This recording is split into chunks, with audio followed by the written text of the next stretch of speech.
ওবরাকাতু। বাংলাদেশের একটি ন্যাক্কারজনক ঘটনা গত এই ২-৩ দিন আগে ঘটে গিয়েছে, কিন্তু বাংলাদেশের কোনো নিউজ পেপার থেকে শুরু করে কোনো মিডিয়া এটা নিয়ে কোনো শব্দ পর্যন্ত করেনি। এমন একজন ব্যক্তিকে নিয়ে এই ঘটনা ঘটেছে যেটা আমাদের জন্য লজ্জার, বাংলাদেশের মানুষের জন্য লজ্জার, যুবকদের জন্য লজ্জার। আমরা ব্যবহার শিখব, আচার আচরণ শিখব বাংলাদেশের সর্বোচ্চ শিক্ষিত সুধীজন ভিআইপি মানুষ থেকে, কিন্তু সেই ভিআইপি মানুষের নাম ব্যবহার করে বাংলাদেশের অবৈধ এই সরকারের প্রেসিডেন্ট চুপ্পু সাহেবের নাতিরা যে কর্মকাণ্ড বাংলাদেশে ঘটিয়েছে সেটা নিশ্চয়ই আমাদের এই সভ্য সমাজে কোনোভাবে মেনে নেওয়া যায় না। আপনারা জানেন এই অবৈধ শাসক গোষ্ঠীকে অবৈধভাবে যারা সাহায্য করছে, সহযোগিতা করছে, সেটা হচ্ছে এই ফ্যাসিবাদের পুলিশ প্রশাসন সহ বিভিন্ন জায়গার লোকেরা। সেই পুলিশেরই একজন সৎ কর্মকর্তা হতে পারে যিনি ন্যায়নিষ্ঠার সাথে দায়িত্ব পালন করতে এসেছেন তার ব্যক্তিগত জায়গা থেকে, সেই পুলিশ সদস্যকে কলার জামার কলার ধরে টেনে হিঁচড়ে লাথি মারতে মারতে তারপরে তাকে সরিয়ে দেওয়া হয়েছে সামান্য একটি ঘটনাকে কেন্দ্র করে। আপনারা জানেন এই ঘটনা নিয়ে বাংলাদেশের কোনো পত্রিকা নিউজ করেনি। একটা পত্রিকা লিখেছে মানবজমিন, তাও লিখেছে প্রভাবশালীর নাতির কাণ্ড। লজ্জা পাচ্ছে নামটা লিখতে যে প্রভাবশালী ব্যক্তিটা কে। সংবিধানে কি কোনো জায়গায় নিষিদ্ধ আছে যে প্রেসিডেন্ট প্রধানমন্ত্রী হলে তার আপন আত্মীয় স্বজন কোনো অন্যায় করলে, অবিচার করলে কিংবা কোনো খারাপ আচরণ করলে সেটা পত্রিকায় আসতে পারবে না? আপনি চুরি করবেন, ডাকাতি করবেন, সমাজের যে কোনো ব্যক্তির যে কোনো অন্যায় আচরণ আমরা গণমাধ্যমে দেখতে পাই, এমনকি ছোটোখাটো বিষয় নিয়েও আমরা গণমাধ্যমে সব কিছুই দেখতে পাই। নায়ক নায়িকারা কী করে, কখন ঘুমায়, কখন খায়, কোথায় যাচ্ছে না যাচ্ছে, আলেম ওলামার দোষ ত্রুটি, ছোটোখাটো ভালো মন্দ সব পাবেন। একমাত্র বাংলাদেশের নিউজ পাবেন না কার? প্রেসিডেন্টের নাতি। তিনি যে পুলিশ সদস্যকে পিটিয়েছেন, একজনের গাড়ি অ্যাক্সিডেন্ট করে তার সাইকেল ভেঙে চুরে শেষ করে দিয়েছেন, ক্ষমতার দাপটে সেখানে আগত মানুষকে, পলাশকে পর্যন্ত সেখানে আহত করেছেন, এই নিউজটি আসতে পারে নাই, কোনো পত্রিকায় আসে নাই, অ্যাকসেপ্ট মানবজমিন একটু সাহস করে লিখেছে এতটুকু যে প্রভাবশালীর নাতির কাণ্ড। দেশের বিচার বিভাগ আজকে কোথায় জানেন? আজকে প্রভাবশালী হোক আর নিম্নবিত্ত মধ্যবিত্ত পরিবারের সন্তান হোক, অন্যায় করলে যদি আজকের অন্যায়ের বিচার থাকতো তাহলে মানুষ আজকের অন্যায়কারীদেরকে চেপে ধরতো, অন্যায়কারীদেরকে বিভিন্নভাবে তাদেরকে শায়েস্তা করত।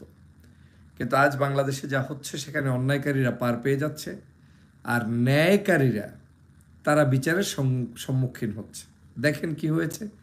7ই মে রাত 8টা বাজে তখন গুলশান 90 নম্বর সড়ক, সেই সড়কে ইউএনএইচআর অফিসের সন্নিকটে, ইউএনএইচআর একটা অফিস যেটা হচ্ছে ইউএনডিপি সম্ভবত, যেখানে বিভিন্ন মানবাধিকার সংগঠনের কাজ চলে, তাদের অফিসের সামনে থেকে পলাশের চায়ের দোকানের সামনে নেদারল্যান্ড এম্বাসির সামনে থেকে আসা একটি গাড়ি আসে। গাড়িটা আসে পলাশের দোকানের সামনে এবং আপনারা জানেন যে ইউএনএইচআরের অফিসের সন্নিকটে। সেই গাড়িটা যখন আসে তখন 86 নম্বর রাস্তা থেকে একজন বাইসাইকেল আরোহী, তিনিও তার সাইকেল নিয়ে সেখানে প্রবেশ করতে চান। সড়কে উঠতে গেলে এই দুইটি সাইকেলের উপরে চাপা দেওয়ার মতো অ্যাক্সিডেন্ট ঘটায় সেই পুলিশ সেই প্রেসিডেন্টের নাতি, যিনি বেপরোয়াভাবে গাড়ি চালিয়ে আসছিলেন। প্রেসিডেন্টের নাতির এই কর্মকাণ্ড অনেকেই ওখানে বসে দেখছেন, কিন্তু তিনি যে প্রেসিডেন্টের নাতি এটা তো আর কেউ জানে না। দূর থেকে মিশর দূতাবাসের কাছাকাছি থেকে পুলিশ সদস্য দৌড়ে সেখানে আসেন যে এইখানে কি হচ্ছে, চিল্লাচিল্লি কি হচ্ছে, এই যে সাইকেলের সাথে অ্যাক্সিডেন্ট হয়েছে।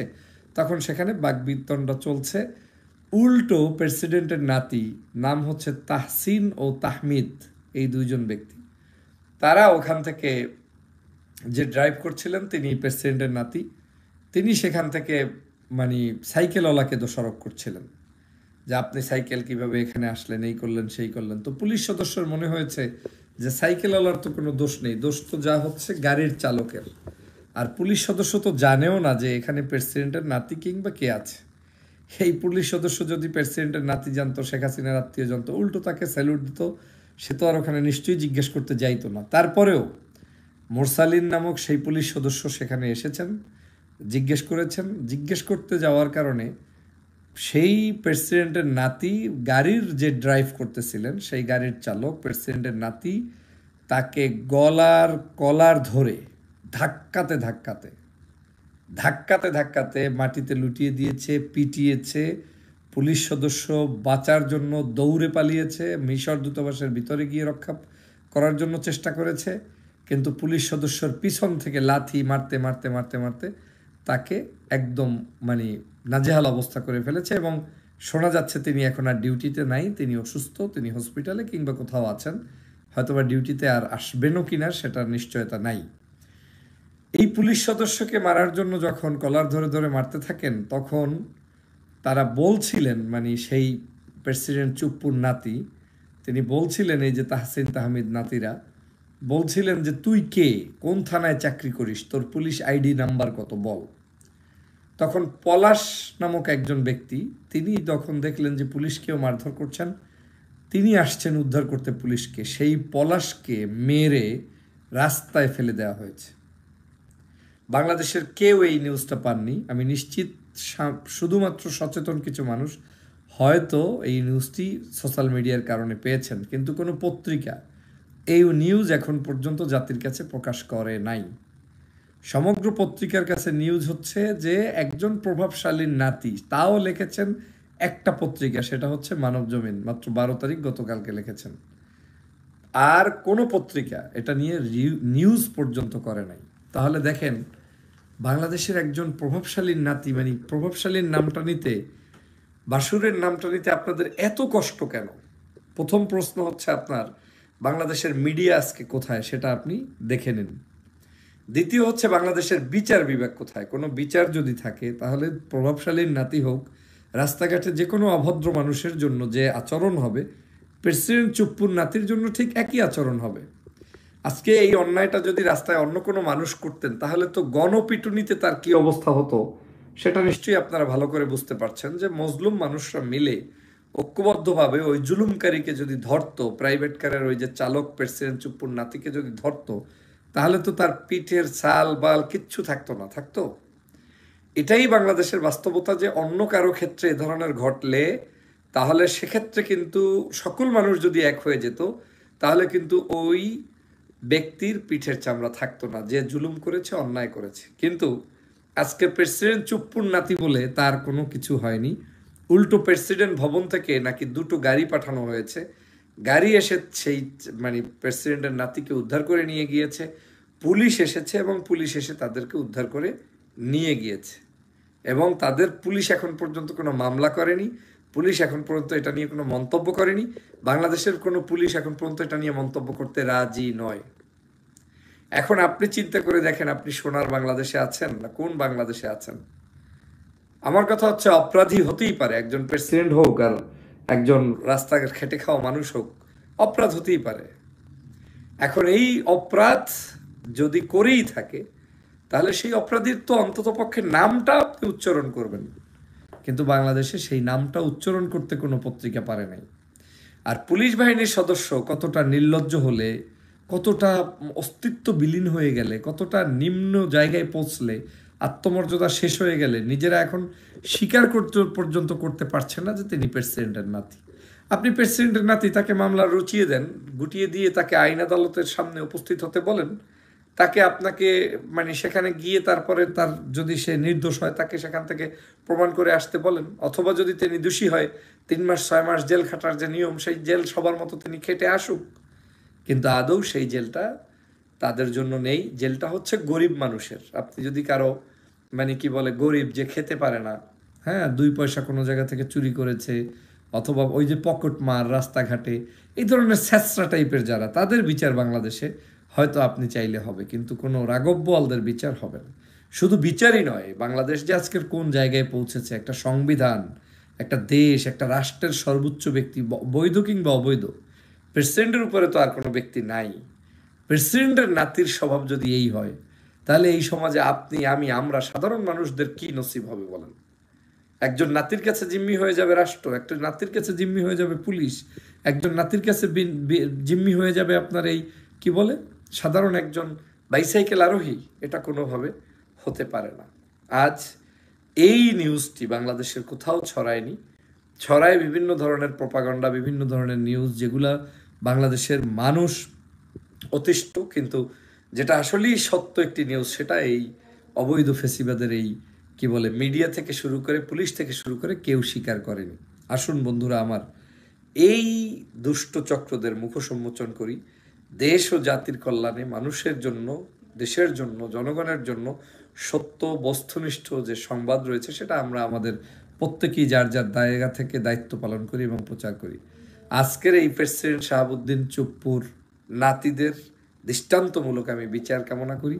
বাংলাদেশের অন্য যে কোনো রোডস অ্যান্ড হাইওয়েতে যে কোনো জায়গায় অ্যাক্সিডেন্ট হলে, ক্ষমতার অপব্যবহার দেখালে, অতিরঞ্জিত মানুষের উপরে জুলুম করলে, নির্যাতন করলে বা তাদের উপরে হত্যা চালালে, মারধর করলে যে বিচার হওয়া উচিত, আমি মনে করি এই প্রেসিডেন্ট চুপ্পুর নাতিদের বিচার তার চেয়ে দ্বিগুণ তিনগুণ হওয়া উচিত। কারণ একদিকে তারা গাড়ি অ্যাক্সিডেন্ট করেছে, দুই দিকে তারা রাস্তা ব্লক করেছে, ক্ষমতার অপব্যবহার দেখিয়েছে, তৃতীয় তারা পুলিশের উপর আক্রমণ করেছে, চতুর্থত আপনি বাংলাদেশের সাধারণ যে নাগরিকের সাইকেল নষ্ট করেছে এবং পলাশ নামক একজন সাইকেল মানে পথচারী যিনি সাহায্য করেছিলেন তাকেও মারধর করেছে, মোরসালিন নামক পুলিশকে মারধর করেছে। এটার কোনোভাবে মেনে নেওয়া যায় না। আজ বাংলাদেশের পুলিশের উপরে আপনার কি বলে কোনো কিছুর আক্রমণ ছাড়াই বিরোধী দলের নামে মামলা হয়। নিশ্চয়ই দেখেছেন, শত শত মামলা হয়। কি মামলা? মামলা হচ্ছে যে বিরোধী দল কোনো জায়গায় পরিকল্পনা করেছে পুলিশের উপরে আক্রমণ করবে, অথচ আক্রমণ করে নাই। তাতে যদি মামলা হতে পারে কোনো আক্রমণ না করা সত্ত্বে বিরোধী দলের উপরে অন্যায়ভাবে, তাহলে আপনাদের উপরে এই ধরনের ন্যাক্কারজনকভাবে আপনার লাথি মারলো, কলার চেপে ধরলো, লজ্জা হয় না প্রিয় পুলিশ ভাইয়েরা?